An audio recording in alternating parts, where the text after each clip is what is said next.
kehidupan yang kami jalani.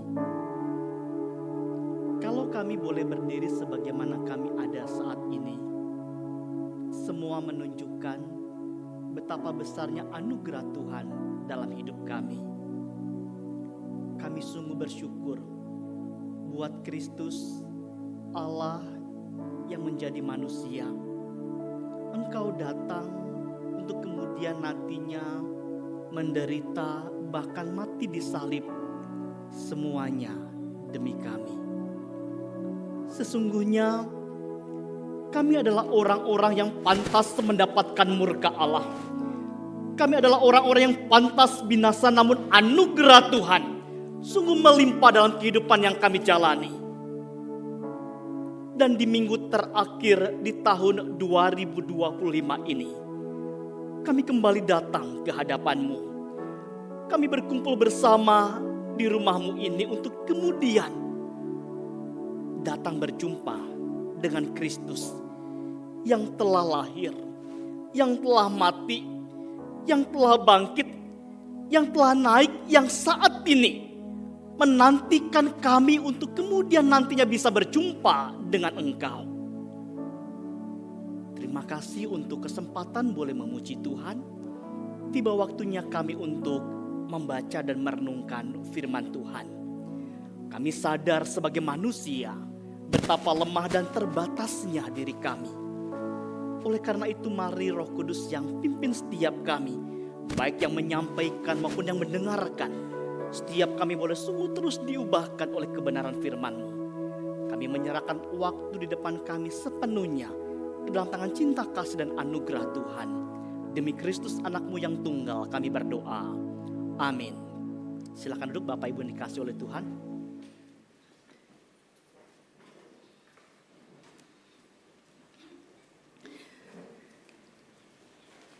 Shalom semuanya.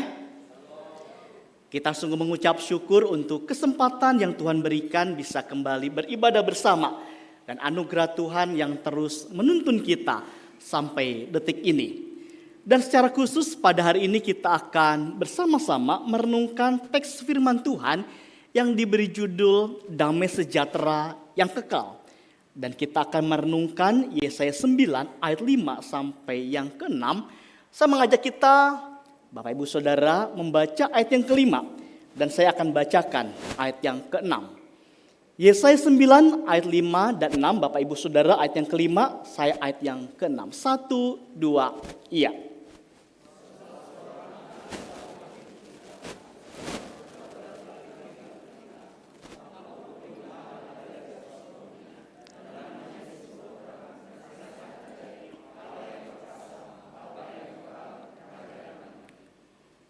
Besar kekuasaannya dan damai sejahtera tidak akan berkesudahan di atas tata Daud dan di dalam kerajaannya. Karena ia mendasarkan dan mengukuhkannya dengan keadilan dan kebenaran dari sekarang sampai selama-lamanya. Demikian firman Tuhan sudah kita baca dan biarlah masing-masing kita menjadi orang-orang yang dengan setia membaca firman, merenungkan firman dan melakukan firman dalam kehidupan sehari-hari. Bapak Ibu Saudara, saya ingin mengawali khotbah pada hari ini dengan sebuah kisah tentang seorang guru. Seorang guru bernama Ibu Mary dan salah satu muridnya yang bernama Jore. Sebuah kisah yang terjadi, sebuah kisah yang ada, yang pernah muncul di sebuah sekolah di Kota Malang. Bapak Ibu Saudara, menarik bagaimana Ibu Guru Mary seorang guru yang mengajar di SLB ini. Dan salah satu pengalaman yang mengesankan bagi Ibu Guru Mary ketika diwawancara adalah ketika dia mengajar seorang murid bernama Jore. Bapak Ibu Saudara, Jore seorang anak yang bisu, tuli dan low vision, berkemampuan melihat yang begitu rendah. Jadi waktu pertama kali Jore masuk sekolah, dia sama sekali gak mau belajar. Hampir setiap hari Jore ini hanya tidur dari pagi sampai siang. Dan begitu susah untuk membangkitkan semangat belajarnya. Namun Ibu Guru Mary ini begitu gigih. Dia tidak mau menyerah. Kemudian semua cara coba ditempuhnya, salah satunya menyalakan semua lampu seterang-terangnya supaya ketika belajar, ya Jore itu bisa melihat walaupun mungkin sedikit. Bapak Ibu Saudara, ternyata dalam keadaan yang gelap, Jore ini nggak bisa melihat dengan jelas sekali dan membuatnya begitu mengantuk. Lalu kemudian cara lainnya adalah Ibu Guru Mary ini dia bikin banyak alat peraga supaya itu membuat anak-anak termasuk Jore pun senang belajar. Singkat cerita, Jore yang bisu, Jore yang tuli dan kemampuan melihat yang rendah ini akhirnya berhasil digerakkan motivasinya untuk belajar. Dan Jore ini sangat menyayangi Ibu Guru Mary. Dan suatu ketika Ibu Mary ini sakit dan harus dioperasi kistanya di rumah sakit. Hampir sebulan Jore itu tidak bertemu dengan guru kesayangannya itu. Kemudian ketika bertemu, Jore langsung memeluk Ibu Guru Mary. Dalam sebuah wawancara, Ibu Guru Mary ini berkata seperti ini. Menjadi guru di sini adalah bentuk pengabdian dan pelayanan saya, kata dia. Bapak Ibu Saudara, ketika mungkin banyak orang menganggap bahwa anak yang bisu, anak yang tuli dan low vision, ya, yang kemampuannya begitu rendah ini adalah orang yang mungkin gak punya pengharapan dan berada dalam kekelaman. Namun Ibu Guru Mary ini punya sebuah harapan. Di tengah-tengah kekelaman dalam tanda kutip, keterbatasan dan kesulitan Jore, dia melihat bahwa ada pengharapan bagi Jore. Menarik ketika membaca kisah ini, ketika memikirkan mungkin banyak orang yang tidak menganggap Jore, menjadi sebuah catatan penting juga bagaimana kalau kita coba melihat bukankah kita pun sama seperti Jore ini. Kita adalah orang-orang yang tidak punya pengharapan. Kalau nggak punya pengharapan, sungguhkah di tengah kekelaman, di tengah berbagai pergumulan hidup, itu ada pengharapan. Kalau melihat teks Alkitab, yang nanti kita akan renungkan bersama, masih adakah terang itu di tengah kegelapan? Atau mungkin kita bisa berkata juga dan bertanya kepada Tuhan, masihkah ada ketenangan di tengah kekalutan? Masihkah ada kelegaan di tengah suasana hati yang begitu resah dan gelisah, hati yang begitu gundah gulana?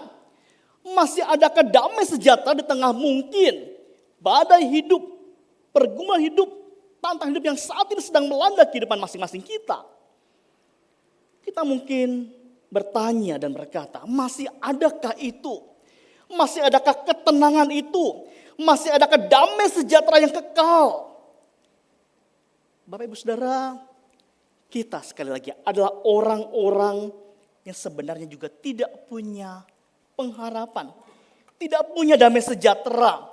Sampai kemudian akhirnya Kristus sendiri datang dan mengubahkan dunia yang rusak ini. Bukankah kita yang mestinya binasa ini? Tapi anugerah Allah begitu besar. Merancangkan keselamatan kekal dalam Kristus Yesus bagi setiap kita yang percaya kepada Dia. Kita yang terpisah karena dosa. Tapi kemudian Kristus datang. Kristus menyelamatkan kita dan menebus kita sehingga setiap kita bisa kembali berelasi dengan Tuhan. Menarik kalau kita mencoba memperhatikan kitab Yesaya. Teks Alkitab yang kita baca tadi berada dalam sebuah perikop yang diberi judul Kelahiran Raja Damai. Dan kalau kita mencoba membaca Yesaya 8 ayat 23 sampai 9 ayat yang ke-6, kita bisa melihat bagaimana di sini Yesaya mencoba memperlihatkan gambaran terang yang menghalau kegelapan. Yesaya 9 ayat 1 dan 2 menunjukkan hal ini. Dan di Yesaya 9 ayat 3 dan 4 pun menunjukkan bagaimana adanya penindasan dan kesesakan. Tapi kemudian Tuhan memberikan kelepasan. Namun Alkitab menunjukkan bahwa puncak pengharapan itu bukan pada perubahan keadaan, melainkan pada kelahiran dan kehadiran seorang anak. Menarik bagaimana kalau kita mencermati Yesaya 9 ayat 1 sampai 4. Puncak pengharapan itu bukan sekali lagi pada perubahan keadaan, tapi pada kelahiran dan kehadiran seorang anak. Dan inilah pola Injil. Allah mengubah dunia dengan cara yang tampak lemah tapi sesungguhnya berkuasa. Dan kalau kita mencoba melihat realita yang ada, kerinduan akan damai sejahtera itu bersifat umum, bersifat universal. Namun sejarah manusia menunjukkan bahwa damai yang dibangun di atas kekuatan politik, ekonomi, bahkan militer selalu rapuh dan sementara. Pada zaman Yesaya tinggal, kerajaan Israel Selatan yaitu Yehuda hidup dalam ketakutan. Kenapa ketakutan? Di sini ada ancaman dari Asyur. Ada ketidakadilan sosial, bahkan juga ditunjukkan ada kemerosotan rohani. Dan di tengah kegelapan inilah kemudian Allah menyatakan janjinya bukan tentang sistem, aturan atau tatanan yang baru, melainkan tentang seorang pribadi. Seorang pribadi yang kemudian dia adalah damai sejahtera itu sendiri. Yesaya 9 ayat 5 sampai 6 mengarahkan kita kepada sumber damai yang sejati dan kekal, yaitu Mesias yang dijanjikan. Menarik bagaimana kalau kita mencoba membaca Yesaya 9 dan juga secara keseluruhan. Bapak Ibu Saudara, kitab Yesaya ini banyak menubuatkan tentang Kristus, ya kelahirannya, dan juga nanti di pasal 53 Yesaya menubuatkan tentang kesengsaraan Kristus. Dan ada ahli Alkitab yang mengatakan bahwa kitab Yesaya adalah salah satu kitab Nabi yang teragung karena cara penyampaiannya yang menggunakan bahasa-bahasa puisi yang begitu indah. Tapi menarik bagaimana Alkitab menunjukkan, dan para ahli Alkitab pun mengatakan bahwa inti berita dari kitab Yesaya adalah tentang kasih setia Tuhan. Kasih setia Tuhan yang menghukum umat yang durhaka demi memurnikan mereka. Allah menghukum umat yang durhaka, namun dalam kasih setianya Allah tetap memelihara umatnya, bahkan Allah tetap merancang keselamatan sehingga keselamatan bagi manusia itu tetap dapat diwujudkan. Bapak Ibu Saudara, Yesaya menunjukkan hal ini bahwa damai sejahtera itu hanya bisa diberikan dan hanya ada dalam Kristus. Sebelum kita memikirkan dan merenungkan ayat 5 dan yang ke-6, saya mengajak kita untuk mencoba melihat sebentar ke beberapa teks dalam Yesaya ini. Kalau kita membaca Yesaya 7 ayat yang ke-14, jelas sekali bagaimana ada nubuat tentang kelahiran Yesus Kristus yang menunjukkan adanya penyertaan Allah pada manusia. Saya bacakan teks Alkitabnya. Sesungguhnya seorang perempuan mengandung dan akan melahirkan seorang anak laki-laki, dan ia akan menamakan dia Immanuel. Bapak Ibu Saudara, ayat ini begitu jelas.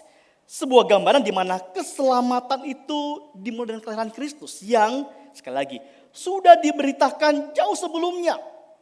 Dan berita kelahirannya terus dikumandangkan ke penjuru dunia. Dan teks Alkitab ini pun menunjukkan sebuah kata, Immanuel, yang berarti Allah bersama-sama dengan kita. Ketika melihat tentang berita tentang kelahiran Kristus, bukankah kita bisa melihat bahwa sungguh kedatangannya menjadi sebuah tanda bagaimana dia sungguh-sungguh hadir, dia menyertai kita. Namun terkadang dalam hidup ini kita seakan berjalan sendirian. Ketika muncul pergumulan kita berkata, kayaknya Tuhan gak bersama-sama aku deh. Kita lupa bahwa ada Tuhan yang terus menggandeng kita. Kadang kita lupa bahwa tangan Tuhan yang tidak kelihatan itu menopang diri kita. Allah sudah berjanji menyertai dan memimpin umatnya melewati berbagai tantangan kehidupan. Tantangan tidak akan selesai. Pergumulan akan selalu muncul. Satu belum beres, ada lagi. Tapi satu hal kita bisa kuat karena ada Allah Immanuel yang menyertai kita, yang memimpin kita bahkan sampai detik ini. Menarik bagaimana Yesaya tidak hanya menunjukkan tentang berita kelahiran Kristus, tapi di bagian awal pasal 9, Yesaya menunjukkan bahwa kelahiran Kristus itu akan menjadi dan memberi terang dalam hidup manusia. Di pasal 9 ayat 1 ditulis demikian. Bangsa yang berjalan di dalam kegelapan telah melihat terang yang besar. Mereka yang diam di negeri kekelaman, atasnya terang telah bersinar. Konteksnya sekali lagi, kalau kita membaca di ayat sebelumnya, ditulis seperti ini. Tidak selamanya akan ada kesuraman untuk negeri yang terimpit itu. Bapak Ibu Saudara perhatikan, di satu ayat sebelumnya ditunjukkan bagaimana ada kesuraman, ada impitan masalah. Tapi konteksnya menunjukkan bahwa ada pengharapan bagi umat yang menderita. Di mana Alkitab menulis tidak selamanya ada kesuraman. Dan ayat ini pun menunjukkan sebuah perbandingan. Perhatikan kalimatnya. Kegelapan, tapi ada terang. Kekelaman, tapi ada sinar. Teks ini menjadi sebuah nubuatan tentang Mesias yang datang dan kemudian membebaskan umat dari kesengsaraan. Tapi saudara, Tuhan datang untuk menyelamatkan kita dari kebinasaan. Dan bukankah, sekali lagi, Kristus datang untuk kemudian menderita demi kita. Menderita dan menyelamatkan kita, menebus kita. Kebangkitan yang menjadi sebuah lambang bagaimana dia menang atas maut. Dan Yesaya terus menunjukkan, gak cuma beritanya, gak cuma karyanya, tapi kemudian Yesaya menunjukkan kepada pribadinya. Teks yang kita baca tadi fokusnya menekankan dan juga menjelaskan bagaimana pribadi Kristus itu sendiri. Bapak Ibu Saudara, kalau kita mencoba menganalisa pasal 9 ayat yang kelima ini, ada yang menarik. Karena dalam bahasa aslinya ditunjukkan dalam bentuk yang lampau. Telah lahir, telah diberikan. Apakah anak atau putra itu sudah lahir ketika Yesaya menulis ini? Belum. Tetapi ini menjadi sebuah penulisan bentuk lampau yang seakan-akan ini telah terjadi. Yang mau menekankan kepastian kelahiran dari Kristus. Yesaya menuliskannya dalam bentuk lampau karena ia sudah melihat anak itu dalam penglihatan yang diberikan kepadanya. Bapak Ibu Saudara, Kristus adalah penasihat ajaib, Allah yang perkasa, Bapa yang kekal, Raja damai. Dan bukankah tidak cuma kitab Yesaya, tapi seluruh dalam kitab ini pun mau menunjukkan bagaimana Kristus menjadi fokus utama. Dari Kejadian sampai Wahyu semua mau menunjukkan dan menekankan siapa Kristus itu. Bapak Ibu Saudara, ketika mempersiapkan bagian ini, membuat saya teringat dengan sebuah buku yang berjudul Kristus yang Tiada Tara. Ditulis oleh seorang bernama John Stott. Dia mengatakan bagaimana Kristus ini pribadi yang sungguh-sungguh penting bagi kita sebagai anak-anak Tuhan. Mengapa penting? Karena Yesus ini adalah pusat dari sejarah. Tidak hanya pusat dari sejarah, tapi kemudian dikatakan bagaimana Yesus pun menjadi fokus utama dari kitab suci. Bahkan Yesus pun adalah inti dari misi. Banyak orang pergi ke berbagai tempat untuk menyampaikan tentang kabar baik Kristus yang menyelamatkan. Bapak Ibu Saudara, Kristus pribadi yang kemudian dia memberikan damai sejahtera. Bukan damai yang palsu, tapi damai yang sejati. Damai yang kekal, damai yang tidak akan pernah hilang. Sekarang mari kita coba merenungkan bagian ini secara singkat. Damai sejahtera yang kekal menurut Yesaya 9 ayat 5 dan yang ke-6. Yang pertama Bapak Ibu Saudara, kita bisa mencoba melihat bahwa damai sejahtera yang kekal adalah damai sejahtera yang berakar pada inisiatif Allah. Teksnya di bagian awal ayat yang kelima ditulis seperti ini. Sebab seorang anak telah lahir untuk kita, seorang putra telah diberikan untuk kita. Damai sejahtera yang kekal tidak lahir dari usaha manusia, tapi dari inisiatif Allah sendiri. Bapak Ibu Saudara bisa melihat bagaimana ada kata lahir. Kata lahir di sini mau menegaskan kemanusiaan sejati dari Mesias. Mesias yang adalah Allah, tapi kemudian dia menjadi manusia sama seperti kita. Dan kata diberikan, ini mau menunjukkan dan menegaskan bahwa kedatangan itu adalah sebuah anugerah. Ketika Kristus datang dalam dunia ini merupakan sebuah anugerah. Dia datang untuk kemudian memberikan damai sejahtera itu. Bapak Ibu Saudara, damai sejati tidak berakar pada respons manusia. Tapi sekali lagi, pada tindakan Allah yang lebih dahulu mengasihi dan juga memberikan dirinya. Tidak bermula dari manusia, tapi dari inisiatif Allah yang mengaruniakan anaknya yang tunggal bagi setiap kita. Dalam kondisi manusia yang begitu gelap, manusia yang berdosa, Allah kemudian tidak menunggu manusia untuk layak. Allah tidak menunggu sebuah pertobatan yang sempurna. Tapi Alkitab menunjukkan bagaimana Allah menghadirkan keselamatannya lebih dahulu. Bapak Ibu Saudara, damai sejahtera yang kekal ini bukan hasil perubahan keadaan, melainkan buah dari keselamatan yang dianugerahkan oleh Allah. Damai sejahtera yang kekal juga bukan hasil kedewasaan rohani, tapi buah dari anugerah yang mendahului. Oleh karena itu, damai sejahtera ini bersifat pasti dan tidak tergantung pada kondisi kerohanian setiap kita. Bapak Ibu Saudara, teks ini di bagian awal mau menunjukkan bahwa semua sekali lagi hanyalah anugerah dari Tuhan. Damai itu diberi karena ada Tuhan yang mengaruniakannya. Kita meyakini teologi kita bahwa keselamatan itu dimulai dari Allah. Bukan kerjasama setara antara Allah dan manusia. Keselamatan semata-mata hanya anugerah, dan dengan demikian damai yang kekal pun tidak dapat dicapai dengan prestasi kerohanian setiap kita. Damai itu datang karena Allah memberikan anaknya bagi kita.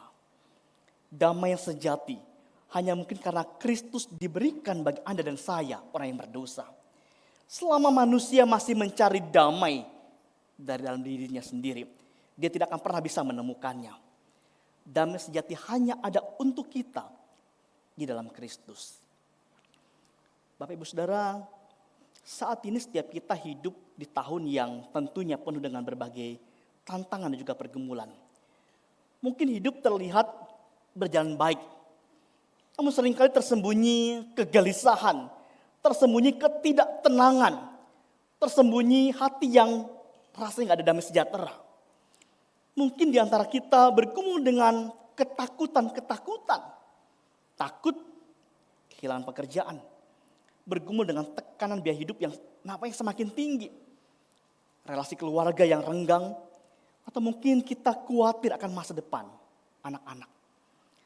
Seringkali ada anak-anak Tuhan yang kemudian berkata seperti ini.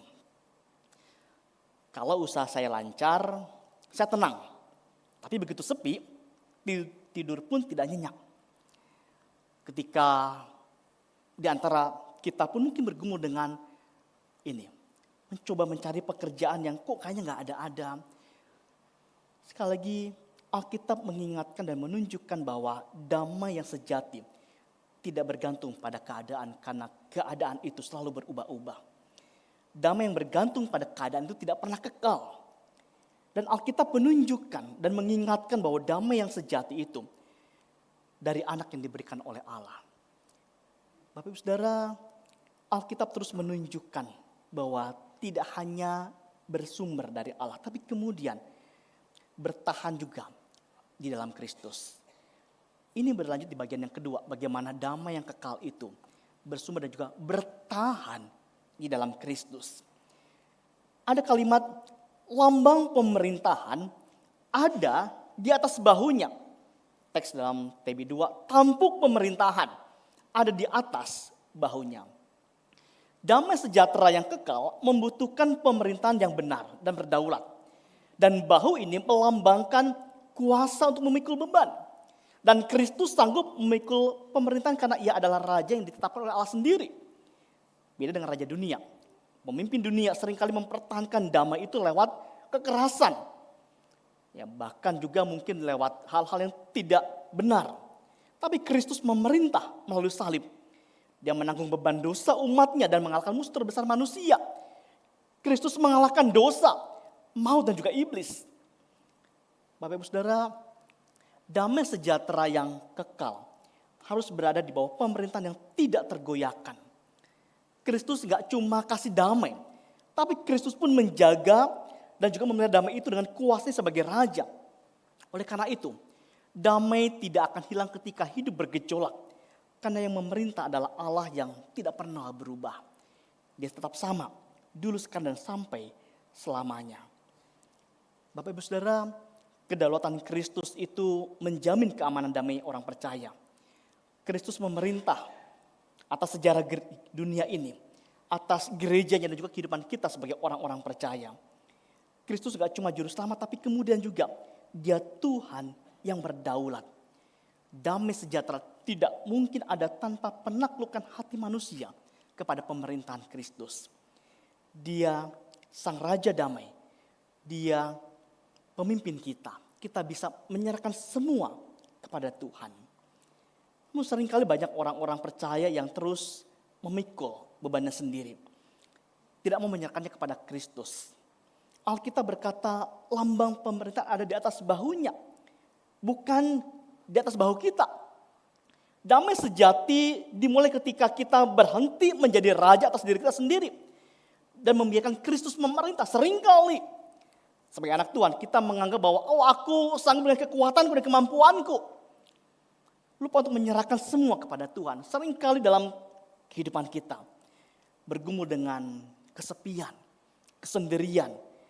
Lupa bahwa ada Tuhan yang mendampingi dan menyertai. Ketika bergumul dengan kesehatan, selalu menganggap bahwa dengan apa yang aku bisa selalu sehat. Tapi lupa bahwa ada Tuhan yang berkuasa segala sesuatunya. Kita bisa menyerahkan segala sesuatu hidup kita kepada Tuhan. Bapak Ibu Saudara, damai yang kekal adalah damai yang bersumber dan juga bertahan dalam Kristus. Dan Alkitab terus menunjukkan bahwa damai yang kekal ini berpuncak kepada Kristus. Di bagian terakhir, damai sejahtera yang kekal adalah damai sejahtera yang diberikan lewat pendamaian Kristus. Alkitab menunjukkan dan namanya disebutkan orang di ayat yang kelima. Raja damai. Di ayat yang keenam, besar kekuasaannya dan damai sejahtera tidak akan berkesudahan. Muncul 2 kali kata damai, shalom dalam bahasa aslinya. Damai di sini berarti keutuhan relasi bersama dengan Allah. Dan kalau kita mencoba melihat damai yang kekal ini sebagai raja damai, sekali lagi Kristus menyelesaikan akar konflik manusia, yaitu dosa. Dosa yang memisahkan antara kita dengan Tuhan. Lewat salib, Kristus membawa pendamaian sejati dan juga kekal. Dan inilah puncaknya. Lewat salib kemudian Kristus mendamaikan manusia dengan Allah dan kelak akan menyempurnakannya dalam ciptaan yang baru. Bapak Ibu Saudara, sebagai raja damai, Kristus mendirikan damai bukan dengan kompromi terhadap dosa, melainkan dengan menyelesaikan dosa itu sendiri. Lewat iman kepada Kristus, kita dibenarkan dan diperdamaikan dengan Allah. Damai yang kekal dimulai melalui salib. Ada pembenaran oleh iman. Kemudian kita alami saat ini dalam kehidupan orang percaya melalui relasi yang dipulihkan dengan Allah. Dan nanti akan disempurnakan pada kedatangan Kristus kembali yang kedua kalinya. Dalam teologi yang kita yakini, damai sejahtera yang kekal itu selalu menuju penggenapan dan bukan stagnan. Damai dimulai dari sekarang, tapi akan digenapi sepenuhnya pada kedatangan Kristus yang kedua. Saat di dunia kita masih terus bergumul dengan kedamaian ini. Tapi saat kita bertemu dengan Kristus yang kedua kalinya, ada damai yang sepenuh-penuhnya bersama dengan Dia. Bapak Ibu Saudara, kalau kita mencoba mencermati sebutan di sini pun, mau menunjukkan bagaimana di sini semua ada Kristus yang sungguh-sungguh menganugerahkannya kepada kita. Damai sejahtera yang kekal adalah hasil karya Kristus yang selesai. Bukan usaha kita yang tidak akan pernah cukup. Ketika Kristus mendamaikan kita dengan Allah, tentunya diharapkan dan Tuhan meminta setiap kita juga bisa berdamai dengan sesama kita. Bahkan juga berdamai dengan alam atau lingkungan kita. Bapak Ibu Saudara, ketika ramai bencana, saya banyak membaca beberapa artikel juga dan para teolog yang menulis seringkali itu muncul bencana atau musibah karena manusia tidak bisa berdamai dengan alam atau lingkungannya. Manusia yang seharusnya mengelola dengan baik malah mengeksploitasi alam yang ada. Sehingga muncul kekacauan, muncul duka cita, tidak ada kedamaian. Lupa bahwa semestinya damai yang dari Tuhan itu menolong kita untuk bisa berdamai dengan seluruhnya. Sesama kita dan juga berdamai dengan lingkungan sekitar kita. Bapak Ibu Saudara, dalam konteks yang lebih sederhana dalam kehidupan keseharian kita, apakah damai itu muncul dalam kehidupan keluarga kita? Pertengkaran seringkali terjadi dalam keluarga. Ribut soal warisan, hubungan yang renggang karena kata-kata yang begitu melukai. Kadang ada keluarga yang duduk bersama di gereja tapi sudah bertahun-tahun tidak saling bicara karena terluka. Secara lahiriah tampak damai tapi hati penuh luka. Ini adalah damai yang semu, diam, tanpa rekonsiliasi. Seringkali juga dalam kehidupan bergereja kita enggan berinteraksi dengan beberapa orang lain yang mungkin Lupa bahwa kita semestinya saling terus menolong dan menguatkan. Yesus disebut Raja Damai karena ia menyelesaikan akar konflik, dan semestinya ini pun mendorong setiap kita juga menunjukkan pertobatan dan pengampunan yang bersumber dari salib Kristus. Bapak Ibu Saudara, kalau kita membaca Yesaya 9 ayat 5 sampai 6, jelas sekali bagaimana damai itu digenapi dalam Kristus Yesus. Anak yang lahir adalah Allah yang menjadi manusia. Anak yang diberikan adalah juru selamat yang disalibkan. Raja damai adalah Tuhan yang bangkit dan memerintah. Dan oleh karena itu damai sejahtera yang kekal hanya ada bagi mereka yang diperdamaikan dengan Allah melalui Yesus Kristus. Dan damai ini bukan karena keadaan, tapi karena pribadi Kristus sendiri. Damai ini tidak rapuh karena bersumber dari anak yang diberikan oleh Allah. Damai ini tidak sementara karena dijaga oleh pemerintahannya.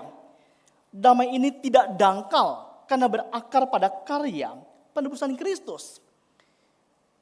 Dalam dunia yang penuh dengan keresahan ini, Injil mengundang setiap kita bukan hanya untuk merasa tenang, tapi juga untuk kemudian diperdamaikan dengan Allah. Jika damai Anda selama ini bergantung pada keadaan, Injil memanggil setiap kita untuk datang kepada Kristus. Kalau kita sudah percaya sungguh-sungguh pada Kristus, Injil memanggil setiap kita untuk hidup di bawah pemerintahan Raja Damai, membawa damai sejati ke tengah dunia yang gelisah ini. Jemaat yang dikasihi oleh Tuhan, bagi setiap kita yang saat ini mungkin sedang bekerja keras dan memikul tanggung jawab yang besar, Injil berkata, damai sejahtera yang kekal bukan milik mereka yang paling kuat, tapi milik mereka yang berserah kepada anak yang telah diberikan oleh Allah. Bapak Ibu Saudara, dalam persiapan khotbah sekitar 10 hari lalu saya membaca sebuah tulisan, sebuah artikel, sebuah surat kabar. Kisah perempuan dari Jepang yang jatuh cinta dan menikahi karakter dari AI ini dalam bahasa Indonesia itu akal imitasi. Ya, akal imitasi. Seorang bernama Yurina Noguchi, 32 tahun, lebih merasa tenang dan bahagia bersama Lund Klaus Verdor, ini karakter AI-nya. Mereka menikah pada tanggal 27 Oktober 2025. Ini artikelnya, tapi menarik bagaimana saya perbesar di sini, ditulis seperti ini. Saya ini lebih merasa tenang dan bahagia saat bersama karakter ini. Dan di bagian bawah dikatakan, Noguchi menuturkan, sekarang adalah masa hidupnya yang paling membahagiakan. Dia menulis seperti ini, setelah saya bertemu Klaus, seluruh pandangan saya berubah menjadi positif. Bapak Ibu Saudara, pertanyaan sederhananya adalah ini. Apakah rasa tenang dan bahagia ini dapat disebut sebagai adanya damai sejahtera dalam diri manusia? Apakah damai seperti ini yang benar? Dunia seringkali menipu dengan berbagai hal yang palsu dan semu. Ini bukan damai yang sejati. Bapak Ibu Saudara, teks hari ini mengajak kita untuk kembali melihat diri kita masing-masing. Apakah damai yang kita miliki saat ini berakar pada keadaan atau pada Kristus? Ketika kita baik-baik saja, kita merasa tenang damai. Tapi ketika masalah muncul, pergumulan tidak selesai-selesai, kita menjadi galau dan gundah serta gulana. Kita perlu kembali evaluasi. Apakah damai sejahtera yang kita miliki adalah damai yang berakar pada keadaan atau kepada Kristus? Mari kita pun koreksi diri kita. Area hidup mana dari diri kita yang belum tunduk pada pemerintahan Raja Damai? Apakah dalam usaha kita terus mengandalkan kemampuan kita, kerja keras kita, lupa untuk menyerahkan semua kepada Tuhan? Bapak Ibu Saudara, kita pun perlu mengambil waktu untuk refleksi. Bagaimana Injil memanggil setiap kita untuk menjadi pembawa damai yang sejati, bukan damai yang palsu. Apakah hidup kita seringkali justru malah membawa kekacauan atau justru menjadi pembawa damai yang sejati? Bapak Ibu Saudara, kita tinggal di Makassar tuh ada pantai. Ya, kita bisa lihat bagaimana ombak itu juga bisa berubah dengan cepat. Hari ini kadang tenang, tapi mungkin kadang besok ada badai. Ya, tapi bukankah demikian pula hidup? Kadang tenang, kadang ada badai, penuh masalah. Bapak Ibu Saudara, perahu yang punya jangkar yang kuat tidak tergantung pada tenangnya laut, tapi pada apa yang menahannya. Kristus adalah jangkar damai sejahtera yang kekal. Kristus tidak berjanji laut selalu tenang, tapi dia berjanji tidak melepaskan umatnya. Damai yang sejati bukan ketiadaan badai, tapi kepastian bahwa Raja Damai memerintah di tengah badai. Bapak Ibu Saudara, damai sejahtera yang kekal, sekali lagi, bukan sekedar perasaan tenang, tapi damai yang datang karena kita telah didamaikan lewat kematian dan kebangkitan Kristus. Hari ini Alkitab memanggil kita untuk jujur dan bertanya, apakah damai kita sekali lagi bergantung pada Kristus dengan sungguh-sungguh atau masih seringkali bergantung pada usaha kita atau relasi kita. Kita diminta untuk bergantung kepada Kristus yang setia dan berdaulat. Bapak Ibu Saudara, Alkitab mengatakan lambang pemerintahan ada di atas bahunya dan dia adalah Raja Damai. Alkitab berkata bahwa damai sejahteranya tidak akan berkesudahan karena anak yang itu adalah Raja Damai. Damai itu terwujud ketika Kristus memikul hukuman dosa kita di kayu salib, menghancurkan permusuhan antara Allah dengan manusia. Oleh karena kita telah didamaikan oleh darah Kristus, kita dapat hidup dalam damai yang tidak bergantung pada keadaan, tapi pada karya penebusannya yang sempurna. Bapak Ibu Saudara, kalau kita mencoba melihat ke belakang, bukankah Tuhan terus pimpin kita, menunjukkan damai sejahtera yang kekal untuk kita jalani? Kita tidak tahu di depan ada apa dan seperti apa, tapi satu hal, damai sejahtera yang kekal itu akan terus senantiasa menolong kita karena kita punya Kristus yang Raja Damai. Mari kita datang kepada Kristus, menerima damai yang ia beli dengan darahnya, dan hidup di bawah pemerintahan Raja Damai, sampai damai itu digenapi sepenuhnya di dalam kekekalan. Biarlah hidup kita sekali lagi terus senantiasa bersandar hanya kepada Dia, Kristus Sang Damai sejati itu. Amin. Mari kita berdoa. Kami mau bersyukur dan berterima kasih untuk kesempatan yang Tuhan berikan. Kami boleh bersama-sama membaca dan merenungkan kembali bagian Alkitab dari Yesaya 9 ayat 5 sampai 6. Bagian yang sering kami baca, bagian yang bahkan sering kami nyanyikan. Dan biarlah ini menjadi pengingat buat kami untuk kembali memandang kepada Kristus, Sang Damai sejati itu. Terima kasih karena kematian dan kebangkitan-Mu membuat kami punya damai sejahtera yang kekal. Tolong kami ya Bapa, di tengah berbagai tantangan dan juga pergumulan hidup yang sedang kami alami saat ini. Berikan kepada kami ketenangan, berikan kepada kami damai sejahtera. Karena kami tahu ya Bapa, seringkali kami lupa bahwa ada Engkau yang berada bersama dengan kami. Berikan masing-masing kami kepekaan dan kesadaran bahwa ada Tuhan yang selalu dekat dengan kami. Dan ketika kami diberikan kepekaan bahwa ada Tuhan yang dekat dengan kami, itu membuat kami terus belajar menaruh iman, pengharapan dan kasih kami hanya kepada Tuhan. Terima kasih buat apa yang kami renungkan dan meteraikan firman-Mu dalam kehidupan setiap kami. Demi Kristus kami berdoa dan bersyukur kepada Bapa di surga. Amin.